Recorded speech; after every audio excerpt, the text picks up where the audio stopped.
Hi masters, Paramahamsa స్వాధ్యాయ ఛానల్కు స్వాగతం మాస్టర్స్. ఈరోజు మనము ఒక యోగి ఆత్మకథ పుస్తకంలోని 23వ అధ్యాయం గురించి తెలుసుకుందాం మాస్టర్స్. విశ్వవిద్యాలయ పట్టప్రాప్తి ఈ అధ్యాయం పేరు మాస్టర్స్. ఇక అధ్యాయంలోకి వెళ్దాం. నువ్వు నీ తత్వశాస్త్ర పాఠ్య గ్రంథాలు చదవడం నిర్లక్ష్యం చేస్తున్నావు. పరీక్షల్లో గట్టెక్కడానికి అనాయాసమయమైన అంతఃప్రేరణ మీద ఆధారపడుతున్నట్టుంది. కానీ నువ్వు కనుక ఒక విద్యార్థి మాదిరిగా కష్టపడి చదవకపోయినట్లయితే నువ్వు పాస్ కాకుండా ఉండేలా చూస్తాను. శ్రీరాంపూర్ కాలేజీలో ప్రొఫెసర్ డిపి ఘోషాల్ గారు నాతో కఠినంగా మాట్లాడుతూ అన్న మాటలివి. ఆయన తరగతిలో పెట్టే చివరి రాత పరీక్షలో కనుక నేను తప్పినట్లయితే చిట్ట చివరి పరీక్షలకు కూర్చోవడానికి నేను అనర్హుణ్ణి అవుతాను. ఈ నియమాలు ఏర్పరిచింది కలకత్తా విశ్వవిద్యాలయ విద్యా విభాగం. దాని అనుబంధ శాఖల్లో శ్రీరాంపూర్ కాలేజీ ఒకటి.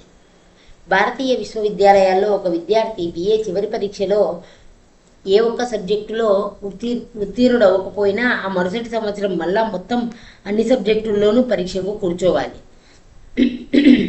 శ్రీరాంపూర్ కాలేజీలో మా అధ్యాపకులు మామూలుగా నన్ను దయతో చూసేవారు.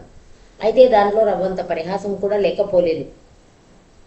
ముకుందుడు మత విషయంలో కాస్త మితిమించి మత్తెక్కి ఉన్నాడు అని తేల్చి పారేస్తూ తరగతి గదిలో వాళ్ళు వేసే ప్రశ్నలకు జవాబులు చెప్పడానికి ఇబ్బంది కూడా నాకు లేకుండా చేసేవారు. చివరి రాత పరీక్షలు నన్ను బిఏ పరీక్షార్థుల పట్టికలోంచి తప్పిస్తాయని నమ్ముకున్నారు. నా తోటి విద్యార్థులు నా గురించి ఇచ్చిన తీర్పు పిచ్చి సన్యాసి అని వాళ్ళు నాకు పెట్టిన పేరు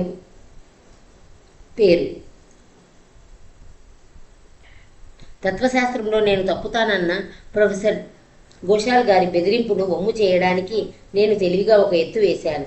ఇక చివరి పరీక్ష ఫలితాలు బహిరంగంగా ప్రకటిస్తారనగా ప్రొఫెసర్ గదిలోకి వెళ్ళేటప్పుడు నాతో పాటు ఒక సహాధ్యాయుని కూడా రమ్మన్నాను. నువ్వు కూడా రా, నాకు సాక్షి కావాలి అన్నాను మా వాడితో. ఆ ప్రొఫెసర్ గారి నమ్మకాన్ని వమ్ము చేయడంలో నేను విఫలనైతే నాకెంతో నిరాశ కలుగుతుంది. నా పేపర్కి ఆయన ఇచ్చిన మార్కులు ఎన్నో చెప్పమని నేను అడిగినప్పుడు ప్రొఫెసర్ ఘోషాల్ గారు తల ఆడించారు. పాస్ అయిన వాళ్ళల్లో లేవు నువ్వు అన్నారు ఆయన, ఏదో సాధించానన్న గర్వంతో. తమ బల్ల మీదున్న పెద్ద కాగితాల బొత్తి కెలికి చూశారు. నీ పేపర్ లేనే లేదు ఇక్కడ. ఏమైనా పరీక్షకి గైర్హాజరు కావడం వల్ల నువ్వు ఫెయిల్ అయ్యావు. నేను ముసిముసిగా నవ్వాను. సార్, నేను హాజరయ్యానండి. పోనీ ఆ కట్టలో నేను వెతుక్కోనండి. ఆ ప్రొఫెసర్ గారు ఇరకాటంలో పడి నాకు అనుమతి ఇచ్చారు. నా హాజరు పట్టి నంబర్ తప్ప మరే గుర్తు లేకుండా నేను జాగ్రత్త పడ్డ పేపర్ను తొందరగానే పట్టుకున్నాను. ఎర్రజెండా లాంటి నా పేరు ఆయన్ని హెచ్చరిస్తూ అక్కడ లేకపోవడం వల్ల ఆ ప్రొఫెసర్ గారు పాఠ్యపుస్తకాల్లోంచి ఉదహరించిన ముక్కలతో నా సమాధానాల్ని అందంగా అలంకరించబోయినప్పటికీ వాటికి ఆయన ఎక్కువ మార్కులే ఇచ్చారు. ప్రొఫెసర్ ఘోషాల్ గారికి నాకు గల సంబంధం సజావుగా లేకపోవడానికి కారణం ఆయన తప్పేమీ కాదని, కేవలం క్లాసుల్లో నా గైర్హాజరేనని నా తప్పు ఒప్పుకొని ఆయనకు న్యాయం చేయక తప్పదు. ప్రొఫెసర్ ఘోషాల్ గారు అపారమైన తత్వశాస్త్రం జ్ఞానం గల గొప్ప వక్త. అనంత కాలంలో మేము సౌహార్దపూర్వకమైన పరస్పర అవగాహనకు వచ్చాం. నేను ప్రయోగించిన యుక్తి కనిపెట్టి ఇది ఒట్టి సిగ్గుచేటు అదృష్టం అంటూ ఉరిమారు ఆయన. అయినా బిఏ ఫైనల్స్లో నువ్వు ఫెయిల్ అవ్వడం ఖాయం అంటూ తమ ఆశాభావం వెలిబుచ్చారు. నేను ఇతర విషయాల్లో జరిగే పరీక్షల కోసం కొంత స్నేహితుల చేత చెప్పించుకున్నాను.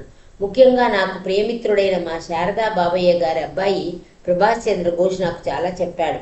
అవస్థపడుతూ కాస్త ఊగిసలాడినా మొత్తం మీద నేను చివరి పరీక్షలన్నింటిలోనూ పాస్ అవ్వడానికి రావాల్సిన కనీసపు మార్కులు తెచ్చుకొని ఎలాగో బయటపడ్డాను. 4 ఏళ్ల కాలేజీ చదువు పూర్తయిన తర్వాత ఇక నేను బిఏ పరీక్షలకు కూర్చోడానికి అర్హుణ్ణి అయ్యాను. అయినప్పటికీ ఆ అవకాశాన్ని వినియోగించుకోగలనని కల్లో కూడా అనుకోలేదు. బిఏ డిగ్రీకి కలకత్తా విశ్వవిద్యాలయం పెట్టే కఠిన పరీక్షల ముందు శ్రీరాంపూర్ కాలేజీ చివరి పరీక్షలు చిన్నపిల్లల ఆటలు లాంటివి. దాదాపు ప్రతిరోజు నేను శ్రీ యుక్తేశ్వర్ గారి దర్శనానికి వెళ్తుండడం వల్ల తరగతి గదుల్లోకి ప్రవేశించడానికి నాకు టైమే మిగలలేదు. అక్కడ నా సహాధ్యాయులు నేను హాజరైనప్పటికే ఆశ్చర్యం ప్రకటించేవారు. పొద్దున 9:30కి సైకిల్ ఎక్కి బయలుదేరడంతోనే దాదాపు ప్రతిరోజు నా దినచర్య మొదలయ్యేది. ఒక చేత్తో గురుదేవులకు అర్పించడానికి మా పాంతి వసతి గృహంలోని తోటలో పూసిన పూలు కొన్ని పట్టుకు వెళ్ళేవాడిని. గురుదేవులు నన్ను ఆప్యాయంగా పలకరిస్తూ మధ్యాహ్న భోజనానికి ఉండి పొమ్మనేవారు. ఇక ఆ రోజుకు కాలేజీకి వెళ్ళడమనే బెడద తప్పినందుకు సంతోషిస్తూ ఆయన ఆహ్వానాన్ని తప్పకుండా హుషారుగా అంగీకరించేవాణ్ణి. శ్రీ యుక్తేశ్వర్ గారి సాటిలేని జ్ఞానోపదేశాలు ఆలకిస్తూనో, ఆశ్రమ విధుల్లో సాయపడుతూనో ఆయనతో గంటల తరబడి గడిపిన తరువాత మనసు ఒప్పకపోయినా ఏ నడిరాత్రి వేళకో బయలుదేరి పార్టీ వసతి గృహానికి వెళ్తూ ఉండేవాణ్ణి. ఒక్కొక్కప్పుడు రాత్రి అంతా గురుదేవుల దగ్గరే ఉండిపోయేవాణ్ణి. ఆనందంగా ఆయన సంభాషణలో ఎలా మునిగిపోయేవాడినంటే చీకటి వేకువగా మారిందెప్పుడో కూడా గమనించేవాడిని కాదు. ఒకనాడు రాత్రి 11 గంటల వేళ నేను నా గదికి తిరుగు ప్రయాణం కట్టే ప్రయత్నంలో బూట్లు తొడుక్కుంటూ ఉండగా గురుదేవులు గంభీరంగా ఇలా అడిగారు. నీ బిఏ పరీక్షలు ఎప్పుడు మొదలవుతాయి? ఇంకా 5 రోజుల్లోనండి. నువ్వు వాటికి తయారుగానే ఉన్నావనుకుంటాను. భయంతో కొయ్యబారిపోయి ఒక బూటు గాలిలోకి ఎత్తి పట్టుకున్నాను. గురుదేవా, ఇన్నాళ్ళు నాకు అధ్యాపకుల దగ్గర కంటే మీ దగ్గరే గడిచిపోయాయని మీకు తెలుసు. అలాంటప్పుడు ఆ కఠినమైన పరీక్షలకి వెళ్ళి నాటకం ఆడటానికి నేను ఎలా సిద్ధపడతాను అంటూ అభ్యంతరం చెప్పాను. శ్రీ యుక్తేశ్వర్ గారి కళ్ళు నా కళ్ళల్లోకి గుచ్చిగుచ్చి చూశాయి. నువ్వు వెళ్ళి తీరవలసిందే. ఆయన కంఠస్వరం నిష్ఠురంగా అనుల్యంగమైన శాసనంలా ధ్వనించింది. మీ నాన్నగారికి తక్కిన చుట్టాలకి ఆశ్రమ జీవితానికి నువ్విచ్చే ప్రాముఖ్యాన్ని విమర్శించడానికి మనం కారణం కల్పించకూడదు. నువ్వు పరీక్షలకి హాజరవుతానని నాకు మాట ఇయ్యి చాలు. నువ్వు రాయగలిగినంత బాగా సమాధానాలు రాయి. కన్నీళ్లు ఆపుకోవడానికి వీలు కాకుండా నా మొహం మీద దార కట్టి కారుతున్నాయి. గురుదేవుల ఆజ్ఞ సబబుగా లేదని, ఆయన ఆసక్తి టూకీగా చెప్పాలంటే కాలదోషం పట్టినటువంటిదని అనిపించింది నాకు. మీరు కావాలంటే నేను తప్పకుండా హాజరవుతాను అన్నాను వెక్కి వెక్కి ఏడుస్తూ. కానీ సరిగా తయారు కావడానికి వ్యవధి లేదండి అని చెబుతూ ప్రశ్నలకు రాయవలసిన సమాధానాల్లో మీ ఉపదేశాలతోనే కాగితాలు నింపేస్తాను అని నాలో నేను కొనుక్కున్నాను. ఆ మర్నాడు నేను మామూలు వేళకి ఆశ్రమంలో అడుగుపెట్టినప్పుడు నేనిచ్చే పూలగుత్తి విచారగ్రస్తున్నై శ్రీ యుక్తేశ్వర గారికి సమర్పించాను. నా విషాద రూపం చూసి నవ్వారు ఆయన. ముకుంద, పరీక్షలో కానీ మరో చోట కానీ దేవుడు నిన్నెప్పుడైనా తప్పించాడా? లేదండి అన్నాను నేను ఉత్సాహంగా. కృతజ్ఞతాపూర్వకమైన స్మృతులు నాలో మళ్లీ ఉత్సాహం కలిగిస్తూ విలువలా పెళ్ళుబుకాయి. కాలేజీ గౌరవాల కోసం పాపులాడకుండా నిన్ను అడ్డుకున్నది దైవాన్వేషణపరమైన తపనే కానీ సొమరితనం కాదు అన్నారు గురుదేవులు కనికరంతో. కాసేపు మౌనం వహించిన తరువాత ఇలా ఉదహరించారు. మీరు మొట్టమొదట దేవుడి రాజ్యాన్ని, ఆయన ధర్మాన్ని అన్వేషించండి. అటు మీదట అవన్నీ మీకు అదనంగా సమకూర్చడం జరుగుతుంది. గురుదేవుల సన్నిధిలో నా బరువులన్నీ తేలిపోవడం 1000సారి నాకు అనుభవమైంది. ఆ మధ్యాహ్న భోజనం మేము పెద్దలాడే ముగించుకున్న తరువాత నన్ను పాంతీకి తిరిగి వెళ్ళమని సలహా ఇచ్చారు ఆయన. నీ స్నేహితుడు రమేష్ చంద్ర దత్తు ఇంకా మీ వసతి గృహంలోనే ఉంటున్నాడండి. అతన్ని కలుసుకో. పరీక్షల్లో నీకు సాయపడ్డానికి ఈశ్వరుడు అతనికి ప్రేరణ ఇస్తాడు. మంచిదండి. కానీ రమేష్ మామూలప్పటికంటే ఎక్కువగా చదువులో మునిగి ఉన్నాడు. మా క్లాస్కు గౌరవకారకుడు అతను. పైగా అతని కోర్సు తక్కిన వాళ్ళందరి దానికన్నా ఎక్కువ భారమైనది. గురుదేవులు నా అభ్యంతరాలన్నీ తోసిపారేశారు. రమేష్ నీ కోసం వెసులుబాటు చేసుకుంటాడు, ఇంక వెళ్ళు. నేను సైకిల్ తొక్కుకుంటూ పాంతికి వెళ్ళాను. వసతి గృహం ఆవరణలో నేను కలిసిన మొట్టమొదటి వ్యక్తి విద్వాంసుడైన రమేషే. అన్ని రోజులు అతని తీరికే అన్నట్టు నేను వెనకాడుతూ కోరిన కోరికను అతను సౌహార్దంతో అంగీకరించాడు. తప్పకుండా నీకు కావలసిన సాయం చేయడానికి నేను సిద్ధం అంటూ అతను ఆ తరువాత మరికొన్ని రోజులు గంటల తరబడి నాకు రకరకాల సబ్జెక్టులు చెప్పాడు. ఇంగ్లీష్ సాహిత్య పరీక్షలో చాలా ప్రశ్నలు చైల్డ్ హెరాల్డ్ ప్రయాణం చేసిన దారికి సంబంధించి ఉంటాయని నా నమ్మకం అన్నాడు నాతో. మనం వెంటనే అట్లాస్ ఒకటి సంపాదించాలి. నేను వెంటనే మా శారదా బాబయ్య గారింటికి ఉరికి అట్లాస్ ఒకటి ఎరువు తెచ్చాను. బైరన్ సృష్టించిన కల్పిత కథానాయకుడి యాత్రలో సందర్శించిన ప్రదేశాల్ని యూరోప్ మ్యాప్లో గుర్తు పెట్టాడు రమేష్. అతను నాకు చదువు చెప్పగా వినడం కోసం మా సహాధ్యాయులు కొందరు చుట్టూ మూగారు. రమేష్ నీకు తప్పుడు సలహా ఇస్తున్నాడు అంటూ వ్యాఖ్యానించాడు వాళ్ళల్లో ఒకడు. ఒక తడవ మా చదువు పూర్తి కాకానే మామూలుగా ప్రశ్నల్లో సగం మాత్రమే పుస్తకాల మీద వస్తాయి. తక్కిన సగం రచయితల జీవితాలకు సంబంధించి వస్తాయి. నేను ఇంగ్లీషు సాహిత్య పరీక్షకి కూర్చున్నప్పుడు మొదటిసారిగా ప్రశ్నల మీద నా చూపు పడగానే కృతజ్ఞతతో వెలువడ్డ కన్నీళ్లు నా చెక్కిళ్ల మించి జారిపడుతూ నా పేపర్ను తడిపేశాయి. క్లాస్ మానిటర్ నా కళ్ళ దగ్గరికి వచ్చి సానుభూతిగా పలకరించాడు. రమేష్ నాకు సాయపడతాడని మా గురుదేవులు ముందుగానే నాకు జోస్యం చెప్పారు అని వివరించాను. చూడు, రమేష్ నాకు సూచించిన ప్రశ్నలే ఇక్కడ పరీక్షాపత్రం మీద ఉన్నాయి అంటూ ఇంకా ఇలా అన్నాను. నా అదృష్టం వల్ల ఈ సంవత్సరం బ్రిటిష్ రచయితల మీద చాలా తక్కువ ప్రశ్నలున్నాయి. వాళ్ళ జీవితాలు నాకు సంబంధించినంత వరకు అతి గహనంగా రహస్యపు ముసుగులో మరుగుపడి ఉన్నాయి. నేను తిరిగి వెళ్ళేటప్పటికీ మా బోర్డింగ్ హౌస్ అరుపులతో దద్దరిల్లిపోయింది. రమేష్ చెప్పే చదువు మీద నమ్మకం పెట్టుకున్నందుకు నన్ను హేళన చేస్తూ వచ్చిన కుర్రాళ్ళు ఇప్పుడు అభినందనలతో నా చెవులు దాదాపు దద్దరిల్లిపోయేటట్టు చేశారు. పరీక్షల వారం రోజులు నేను వీలున్నంతసేపు ఎక్కువసేపు రమేష్తోనే గడిపాను. ప్రొఫెసర్లు పరీక్షల్లో ఇస్తారని తన కనిపించిన ప్రశ్నలు తయారు చేసి పెట్టాడతను. రోజు రోజుకు రమేష్ ప్రశ్నలు దాదాపు అవే మాటల్లో పరీక్షా పత్రాల్లో ప్రత్యక్షమవుతూ వచ్చాయి. అద్భుత అలౌకిక చర్య లాంటిదేదో జరుగుతుందని, పరధ్యానపు పిచ్చి సన్యాసి పరీక్షల్లో గట్టెక్కేసే అవకాశం కనిపిస్తుందనే ఒక వార్త విస్తృతంగా ప్రచారమయ్యింది. ఇందులో యథార్థాలు కప్పిపుచ్చడానికి నేనే ప్రయత్నమూ చెయ్యలేదు. కలకత్తా విశ్వవిద్యాలయం విద్వాంసులు తయారు చేయించిన ప్రశ్నల్ని మార్చడానికి అధికారం ఇక్కడి అధ్యాపకులకు లేదు. ఆంగ్ల భాషా సాహిత్య పరీక్షను గురించి ఆలోచిస్తూ ఒకనాడు పొద్దున నేను ఘోరమైన తప్పు చేశానని గ్రహించాను. కొన్ని ప్రశ్నలు 2 భాగాలుగా ఇచ్చారు. ఏ కానీ, బి కానీ, సి కానీ, డి కానీ. నేను ఒక్కొక్క భాగంలో ఒక్కొక్క ప్రశ్న ఎన్నుకోవడానికి బదులు మొదటి భాగంలోనే 2 ప్రశ్నలకు జవాబులు రాసి అజాగ్రత్త వల్ల రెండో భాగాన్ని పట్టించుకోలేదు. ఆ పేపర్లో నేను తెచ్చుకోగల ఎక్కువ మార్కులు 33. పాస్ కావడానికి రావాల్సిన 36 మార్కుల కన్నా 3 మార్కులు తక్కువ. వెంటనే గురుదేవుల దగ్గరికి పరిగెత్తి నా బాధలు వెళ్ళబోసుకున్నాను. గురుదేవా, నేను క్షమించరాని తప్పు చేశాను. రమేష్ ద్వారా దేవుడి ఆశీస్సులు పొందడానికి నేను అర్హుని కాను. నేను పూర్తిగా పనికిమాలిన వాణ్ణి. హుషారుగా ఉండు ముకుందా అన్నారు గురుదేవులు.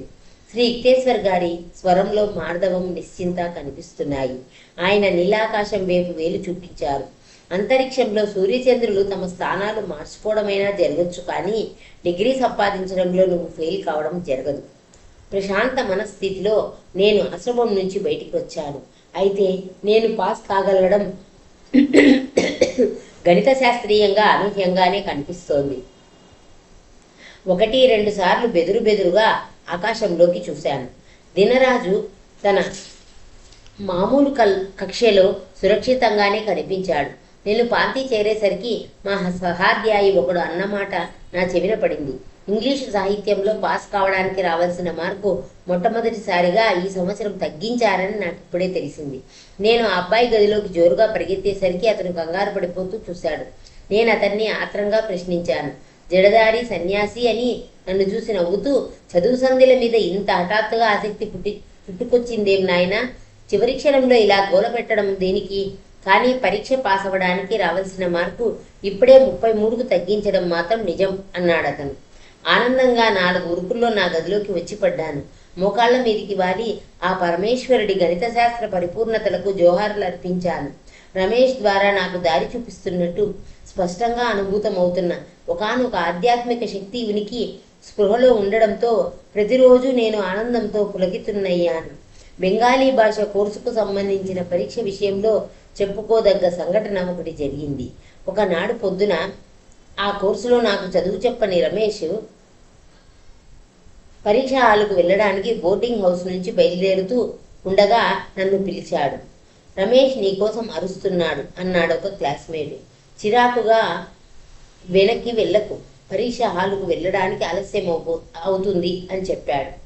అతని సలహా పట్టించుకోకుండా బోర్డింగ్ హౌస్కు పరిగెత్తాను. మామూలుగా మన బెంగాలీ కుర్రాళ్ళు బెంగాలీ పరీక్షలో సులువుగా పాస్ అయిపోతారు అన్నాడు రమేష్. కానీ ఈ ఏడాది ప్రొఫెసర్లు పాఠ్యపుస్తకాల మీద ప్రశ్నలు అడిగి విద్యార్థుల్ని ఊచకోత కొయ్యాలని ఎత్తు వేసినట్టుగా ఇప్పుడే నా మనసుకు తట్టింది. ఆ తరువాత అతను 19వ శతాబ్దిలో ప్రసిద్ధుడైన విద్యాసాగర్ అనే బెంగాలీ ప్రజాహితకారుడి జీవితంలోంచి 2 కథలు టూకీగా చెప్పాడు. నేను రమేష్కు ధన్యవాదాలు చెప్పి సైకిల్ ఎక్కేసి గబగబా పరీక్ష హాలుకు వెళ్ళాను. అక్కడ బెంగాలీ పరీక్షా పత్రంలో 2 భాగాలు ఉండడం గమనించాను. మొదటి ప్రశ్న ఏమిటంటే, విద్యాసాగరుల దాన ధర్మాలకు 2 ఉదాహరణలు రాయండి అని. అంతకుముందే గడించిన జ్ఞానాన్ని నేను సమాధాన పత్రం మీదికి బదలాయింపు చేస్తూ రమేష్ చివరి క్షణం పిలుపును ఖాతరు చేసినందుకు దేవుడికి చిన్నగా ధన్యవాదాలు చెప్పుకున్నాను. విద్యాసాగరుల ఉపకారాలు కనుక నాకు తెలిసి ఉండకపోతే నేను బెంగాలీ పరీక్షలో పాస్ అయి ఉండేవాణ్ణి కాదు. పత్రంలో రెండో ప్రశ్న ఇది: నిన్ను ఎక్కువగా ఉత్తేజపరిచిన ఒక వ్యక్తి జీవితాన్ని గురించి బెంగాలీలో ఒక వ్యాసం రాయు. పాఠక మహాశయ, నా కథా వస్తువుకు నేను ఎన్నుకున్న వ్యక్తి ఎవరో మీకు వేరే చెప్పనక్కర్లేదు. పేజీ వెంబడి పేజీగా నేను మా గురుదేవుల స్తుతితో నింపేస్తూ ఉంటే మీ ఉపదేశాలతోనే కాగితాలు నింపేస్తానని గొనుక్కుంటూ చెప్పిన జోస్యం నిజమవుతున్నదని గ్రహించి చిన్నగా నవ్వుకున్నాను. తత్వశాస్త్రంలో నా కోర్సు గురించి రమేష్ను అడగబుద్ధి కాలేదు. శ్రీ యుక్తేశ్వర్ గారి సన్నిధిలో చాలా కాలం పొందిన శిక్షణ మీద విశ్వాసం ఉంచి పాఠ్యపుస్తక వివరణల్ని ఉపేక్ష చేసేశాను. నా పేపర్లలో అన్నిటికన్నా ఎక్కువ మార్కులు వచ్చింది తత్వశాస్త్రం పేపర్లోనే. మిగిలిన సబ్జెక్టులన్నింటిలో అత్యవసర మార్కులే వచ్చాయి. స్వార్థరహితుడైన మా స్నేహితుడు రమేష్ ప్రశంసనీయమైన శ్రేణిలో పట్టం పొందాడని రాయడం నాకు ఆహ్లాదకరమైన విషయం. నేను పట్టభద్రుణ్ణి అయినందుకు నాన్నగారు ముసిముసి నవ్వులు నవ్వుకున్నారు. నువ్వు పాస్ అవుతావని అనుకునే లేదు ముకుందా అని ఉన్నమాట చెప్పేశారు. మీ గురువుగారి దగ్గరే ఎక్కువ కాలం గడిపేస్తుంటావు. మా నాన్నగారు పైకి చెయ్యని విమర్శను నిజానికి గురుదేవులు సరిగానే కనిపెట్టారు. నా పేరు వెనుక BA డిగ్రీ చూసుకునే రోజు ఎప్పటికైనా వస్తుందన్న నమ్మకం చాలా ఏళ్లపాటు లేదు నాకు. అది భగవత్ ప్రసాదంగా వచ్చిందన్న ఆలోచన లేకుండా నేను ఆ డిగ్రీని ఉపయోగించడం అరుదు. ఏదో నిగూఢమైన కారణాల వల్ల నాకు ఆ డిగ్రీ ప్రసాదించడం జరిగింది. కాలేజీలో చదువుకున్న వాళ్ళు తాము దిగమింగిన జ్ఞానంలో చాలా కొద్దిగా మాత్రమే పట్టభద్రులైన తరువాత తమకు మిగిలిందని అంటుండడం అప్పుడప్పుడు వింటుంటాను. వాళ్ళు ఆ విధంగా ఒప్పుకోవడం విద్యా విషయంలో నిస్సందేహంగా నాకున్న లోపాలకు ఒక రవ్వ ఊరట కలిగిస్తుంది. 1915 జూన్ నెలలో నేను కలకత్తా విశ్వవిద్యాలయం నుంచి డిగ్రీ తీసుకున్న నాడు మా గురుదేవుల పాదాల మీద వాలి ఆయన ప్రాణశక్తిలోంచి నా ప్రాణశక్తిలోకి ప్రసరించిన ఆశీస్సులన్నిటికీ ఆయనకు కృతజ్ఞతలు తెలుపుకున్నాను. లే ముకుందా అన్నారాయన అనునయంగా. సూర్యచంద్రుల స్థానాల్ని మరో విధంగా మార్చడం కంటే నిన్ను పట్టభద్రుణ్ణి చెయ్యడమే ఎక్కువ సౌకర్యంగా కనిపించి ఉంటుంది ఈశ్వరుడికి అని గురుదేవులు నవ్వుతూ అన్నారు. మాస్టర్స్, అది ఈరోజు అధ్యాయము. మనం ఇప్పుడు ఈ ప్రాణశక్తి గురించి కొంచెం తెలుసుకుందాం మాస్టర్స్. ఇతరుల మనసుల్ని ఘటనను ప్రభావితం చేసే శక్తి ఒక విభూతి, అంటే అది ఒక యోగ శక్తి. పతంజలి యోగ సూత్రాల్లో 3వ అధ్యాయంలో 24వ శ్లోకంలో దీన్ని వివరించారు. ఈ శక్తి సార్వజనీన సానుభూతికి ఫలితమని తెలియజేస్తుంది. అది ఈశ్వరుడు మానవుణ్ణి తన సర్వశక్తిమంతమైన రూపంలో సృష్టించాడని పవిత్ర గ్రంథాలన్నీ ఘోషిస్తాయి.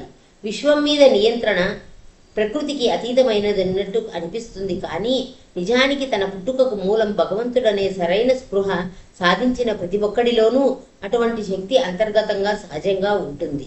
అహంకారము వ్యక్తిగత వాంఛల రూపంలో అది తల ఎత్తడము శ్రీ యుక్తేశ్వర గారి మాదిరిగా భగవత్ సాక్షాత్కారం పొందిన వాళ్ళల్లో ఉండవు. నిజమైన గురువుల కార్యకలాపాలు ఋతం అనే సహజ ధార్మికతకు అప్రయత్నంగానే అనురూపంగా ఉంటాయి. ఎమర్సన్ మాటల్లో చెప్పాలంటే మహాపురుషులందరూ ధర్మపరాయణులు కావడం కాదు, వారే ధర్మస్వరూపులవుతారు. అప్పుడు సృష్టి లక్ష్యం నెరవేరుతుంది, ఈశ్వరుడు బాగా ప్రసన్నుడవుతాడు.